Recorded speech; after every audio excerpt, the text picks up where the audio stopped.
Once upon a time, in a quiet village nestled between rolling hills and a sparkling lake, there lived a humble farmer named Ram. Day in and day out, he toiled in his fields, his hands rough and sunbaked, his body weary from a day's work. Despite his back-breaking labor, his crops yielded just enough to sustain his family, leaving little to no surplus for him to sell at the market. His animals, too, seemed to produce just enough. Their milk, their eggs, their wool, barely enough to cover the cost of their feed. Rem dreamed of a better life, of a life where he could send his children to school, of a life where he could replace his leaky roof, of a life where hunger didn't lurk around the corner every night. But it seemed like his fate was to live in endless struggle, always hoping for a better harvest, always praying for a full larder. Then one morning, as the rooster crowed and the sun peeked over the horizon, Ram went to collect eggs from his hen house. It was then that he saw something that made him stop in his tracks.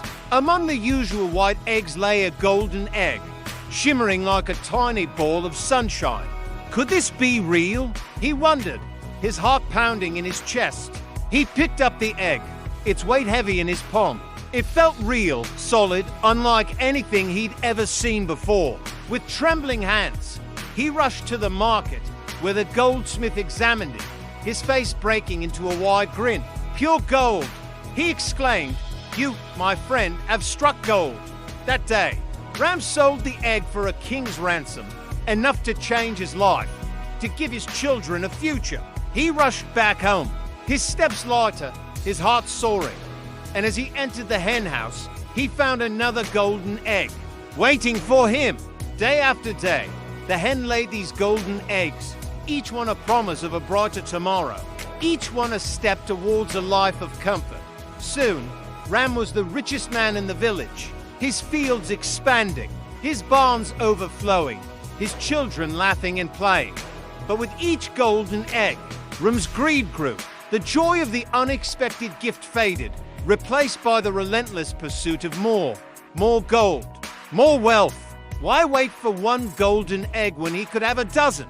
Why wait for the daily gift when he could have them all at once? Blinded by greed, he forgot the simple joy of the golden egg, the surprise, the hope, the promise of a better day. All he saw was the gold, the tangible wealth, the immediate gain.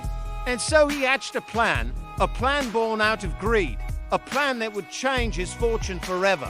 The next morning, instead of the usual crow of the rooster, Rem heard a scream that tore through the morning calm, a scream that shattered the peace of their little world. The villagers gathered outside, their faces etched with worry, their eyes searching for an answer.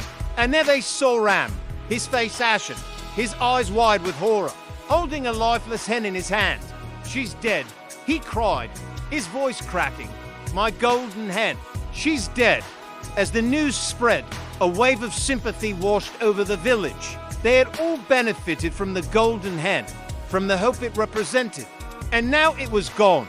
In his grief and desperation, Ram stumbled to his barn, the place where he'd stored the golden eggs. But as he opened the chest, his heart sank. It was empty. The golden eggs, the source of his wealth, were gone. In his greed, he had forgotten to gather them. And now it was too late. The golden hen was dead, and with her, the source of Ram's fortune had vanished.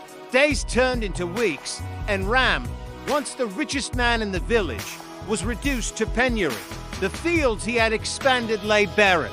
The barns that had echoed with the laughter of children were now silent. The villagers, who had once envied Ram's wealth, now pitied him. And so, Ram, the greedy farmer, learned a harsh lesson about the fickleness of fortune and the corrosive nature of greed. If only he had been content with what he had. If only he had appreciated the daily gift of the golden egg. He might have had more. But greed, they say, is like unto death and destruction. It never ends, but only makes us miserable.